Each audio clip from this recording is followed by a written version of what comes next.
అందరికీ నమస్కారం. మీరు చూస్తున్నది TD news KNR. Karimnagar corporation 21వ డివిజన్ కాంగ్రెస్ పార్టీ కార్పొరేటర్ అభ్యర్థి వరాల నరసింహం గారికి మద్దతుగా సీనియర్ కాంగ్రెస్ పార్టీ నాయకులు మాజీ ఎంపీ హనుమంతరావు గారు, సీనియర్ కాంగ్రెస్ పార్టీ నాయకులు టీపీసీసీ ప్రధాన కార్యదర్శి రుద్ర సంతోష్ కుమార్ గారు నేడు 21వ డివిజన్ లో జరిగిన స్ట్రీట్ కార్నర్ మీటింగ్ లో పాల్గొనడం జరిగింది. ఈ సందర్భంగా హనుమంతరావు గారు మాట్లాడుతూ, రాష్ట్రంలో కాంగ్రెస్ ప్రభుత్వం ఉంది కాబట్టి కాంగ్రెస్ పార్టీ అభ్యర్థులను కార్పొరేటర్లుగా ఎన్నుకుంటే డివిజన్లలో సులభంగా అభివృద్ధి పనులు సాధ్యమవుతాయని అన్నారు.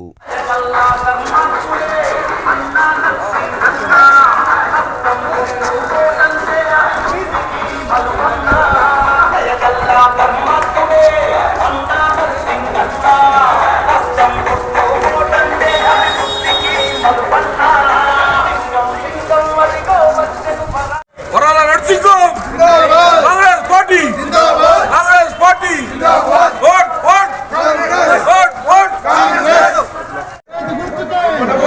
చేతి గుర్తుకే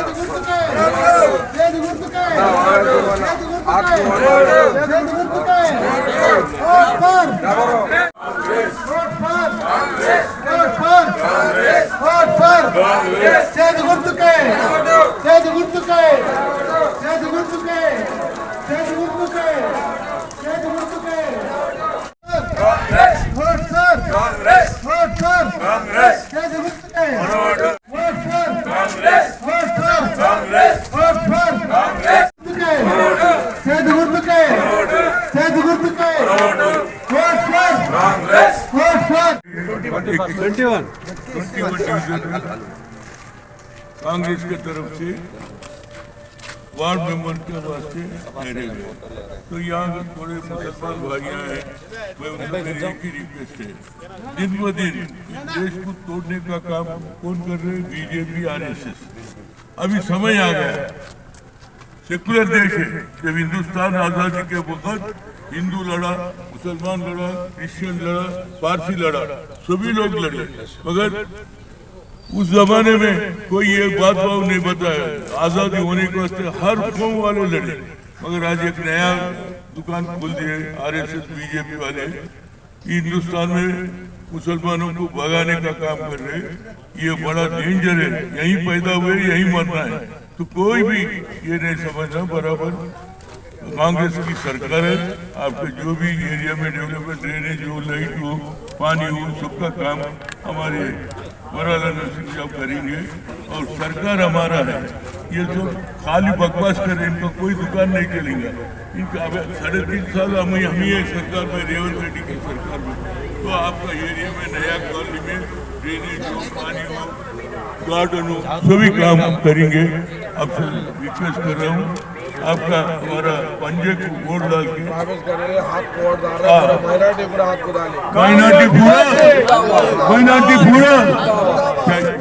నమస్తే సార్, వరాల నరసింహం గారికి మద్దతుగా ప్రచారంలో భాగంగా ఇక్కడికి వచ్చిన మీరు 21వ డివిజన్ ప్రజలకు ఏం చెప్పదలుచున్నారు సార్? పోటీ చేయకముందే అప్పుడు ఏం లేనప్పుడే కొట్లాడి కాంగ్రెస్ ప్రభుత్వం రేవంత్ రెడ్డిది వచ్చిందని, పొన్నం ప్రభాకర్ ఇక్కడ ఉన్నాడని ఆయనతో కొట్లాడి ఈ ప్రాంతంలో 2 కోట్ల వర్క్ కూడా చేయించారు. ఇక డ్రైనేజ్ కానీ, గార్డెన్ కానీ, లైట్ కానీ అన్ని విధాలు చూస్తారు. కాబట్టి ప్రతి ఒక్కరు కూడా కాంగ్రెస్కు సోనియా గాంధీ నాయకత్వాన్ని, రాహుల్ గాంధీ నాయకత్వాన్ని, రేవంత్ రెడ్డి నాయకత్వాన్ని, పొన్నం ప్రభాకర్ నాయకత్వాన్ని తప్పనిసరిగా, శ్రీధర్ బాబు కూడా ఇక్కడనే ఉంటాడు, ఆయన కూడా ఇక్కడనే తిరుగుతున్నాడు. 3 మంత్రులు ఉన్నారు మీ జిల్లాలో, ఉన్నదా పెద్ద జిల్లాలో. పక్కకు ఉన్నటువంటి లక్ష్మణ్ కానీ, శ్రీధర్ బాబు కానీ, అదేవిధంగా పొన్నం ప్రభాకర్ అందరూ. ఇప్పుడు ఆయన ఎవరు తుమ్మల నాగేశ్వరరావు ఇన్ఛార్జ్ ఉన్నాడు. మీరంతా పని చేసుకోండి, తప్పనిసరిగా గెలిచినాక మళ్ళీ నేను ఒకసారి వస్తా.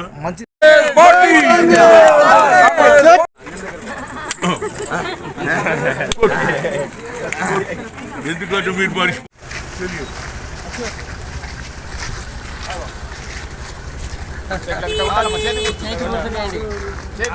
గుర్తులో గుర్తుంచుకో, గుర్తుంచుకో, కాంగ్రెస్ జిందాబాద్. నరసింహం గారు మంచోడే, ముందు పని చేయించింది. గవర్నమెంట్ మాది ఉంది కదా కాంగ్రెస్, రేవంత్ రెడ్డి కొట్లాడి 2 కోట్ల వరకు చేయించిండు.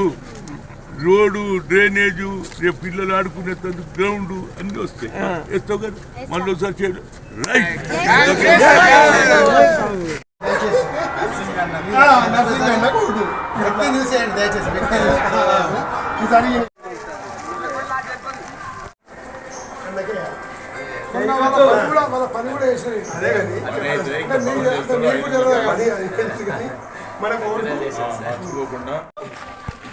మేము కూడా ప్రామిస్ చేస్తున్నాం ఈ ఇమ్మీడియట్ ఇది యాక్షన్ చేస్తున్నాం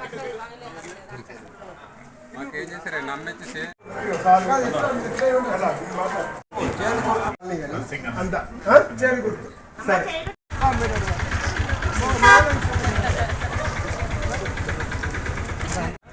కరీంనగర్ కార్పొరేషన్ 21వ డివిజన్ కాంగ్రెస్ పార్టీ కార్పొరేటర్ అభ్యర్థి వరాల నరసింహం గారు ఇప్పుడు మనతో ఉన్నారు. వారిని మందలించి చూద్దాం. నమస్కారం సార్. మీరు నామినేషన్ వేసినప్పటి నుండి కూడా ఇప్పటి వరకు విస్తృతంగా మీ డివిజన్లో పర్యటించి ప్రచారాన్ని నిర్వహిస్తున్నారు. ఎలాంటి అనుభవాన్ని మీరు చవిచూస్తున్నారు చెప్పగలుగుతారా సార్? నేను గత నామినేషన్ వేసిన ముందు నుండి ప్రతి ఇంటింటికి వీడికి 4వ రౌండ్ కంప్లీట్కి జరిగింది. అనేక సమస్యలు నా దృష్టికి వస్తున్నాయి.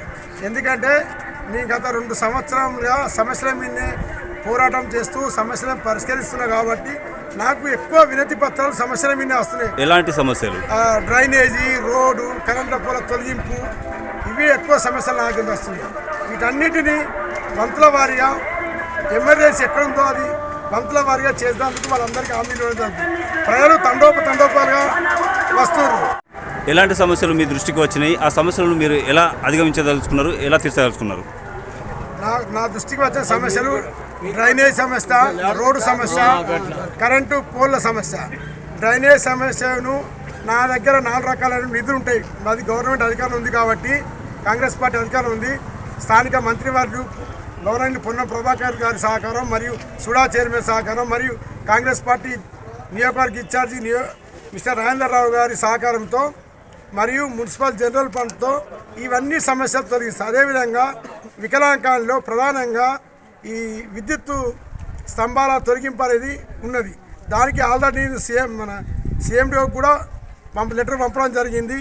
రెండోది స్థానిక ఎస్సీ గారితో కూడా మాట్లాడడం జరిగింది. ఆ సమస్య కూడా ఎస్టిమేట్ ఎలాంటి ఒక్క రూపాయి ప్రజల మీద భారం పడకుండా వికలాంగాలకు సంబంధించిన విద్యుత్ స్తంభాలను తొలగించడం జరుగుతుంది. ఇంకా ఈ సందర్భంగా మీ డివిజన్ ప్రజలకు మీరు ఏం చెప్పదలుచుకున్నారు? మా డివిజన్ ప్రజలకు ఎవరు అభివృద్ధి చేస్తున్నారు గత 2 సంవత్సరాలుగా మీరు ఆలోచన చేయవలసిందిగా, ఆల్రెడీ మీరు ఆలోచన చేసి ఉన్నారని అందరికీ తెలుసు. గత 2 సంవత్సరాలు అనేక అభివృద్ధి కార్యం చేస్తారు. నాతోని పోటీ పడే వ్యక్తులు ఒక మిత్రుడు, ఒక పార్టీ అభ్యర్థి స్థానికేతరుడు. అతనికి ఇక్కడి సమస్యలు అనేది తెలియదు. ఎందుకంటే అతను ఈ ప్రాంతానికి కొత్త కావడం వల్ల అతనికి అవగాహన ఈ దృష్టి ఈ ప్రాంతం మీద లేదు. రెండో వ్యక్తి 3 సార్లు ఆ కుటుంబం నుంచి గెలిచిన ఏ ఒక్కరోజు ప్రజా సమస్యలు పట్టించుకోడు.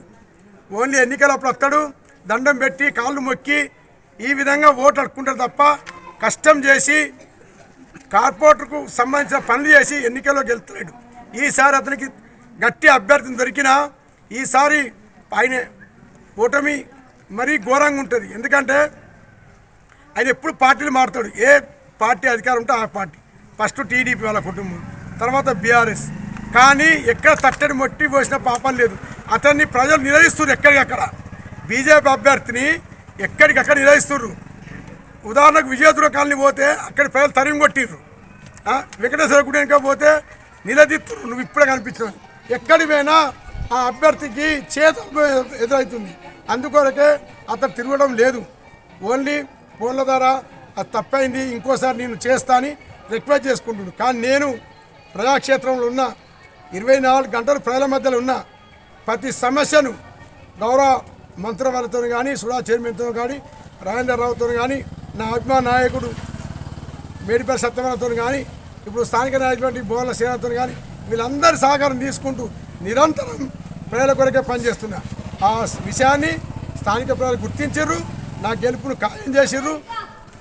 మళ్ళీ వీళ్ళు ఏమంటారంటే, అన్న మాకు వరకు వాళ్ళు 3 సార్లు గెలిచిర్రు, ఆర్థికంగా బాగా సంపాదించుకొని వాళ్ళు డెవలప్ అయినారు కానీ కాలనీ డెవలప్ చేయలేదు. అందుకొరకే మేము ఈసారి వాళ్ళకు ఓటు వేయము. నువ్వు కొత్త కాబట్టి నీకు అవకాశం ఇస్తాము, నీ పరిపాలన బాగుంటే మరీ నిన్ను గెలిపించుకుంటాం మరోసారి అని ప్రజలు అంటారు. ఓకే సార్, మీరు గతంలో కూడా ఏ పదవి లేకపోయినా కూడా అభివృద్ధి పనులు చేసిండ్రు అన్నట్లుగా మేము ఎన్నో వీడియోలలో కూడా మేము ఇంటర్వ్యూ చేసినప్పుడు ప్రజలు కూడా చెప్పడం జరిగింది. ఈసారి మీకు అవకాశం వచ్చి మీరు మీ ఆశయాలు సిద్ధించాలని చెప్పి మేము కూడా కోరుకుంటున్నాం సార్. Thank you sir. ప్రత్యేకించి ఈ ఎన్నికల్లో మీరు ప్రజల్లోకి ఓ నినాదాన్ని తీసుకుని వెళ్తున్నారు. ఆ నినాదం గురించి చెప్పగలుగుతారా సార్?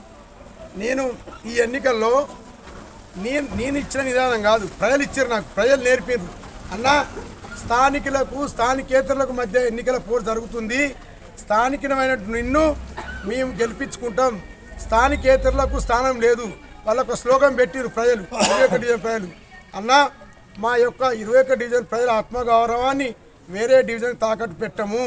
రెండో స్లోగన్, స్థానికులు ముద్దు స్థానికేతరులు వద్దు, స్థానికులు ముద్దు స్థానికులు ముద్దు, లోకల్ ముద్దు లోకల్ ముద్దు.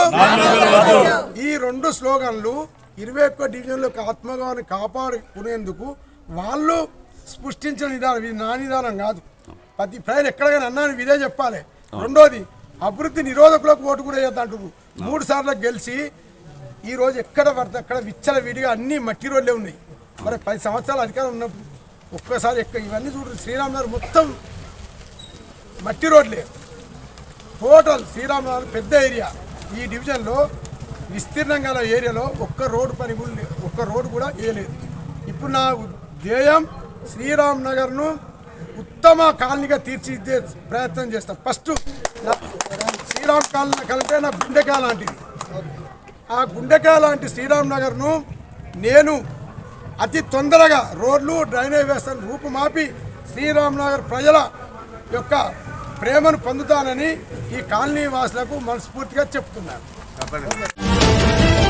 TD news KNR, please subscribe. అస్సలాము అలైకుం, నమస్కారం, ధన్యవాదాలు.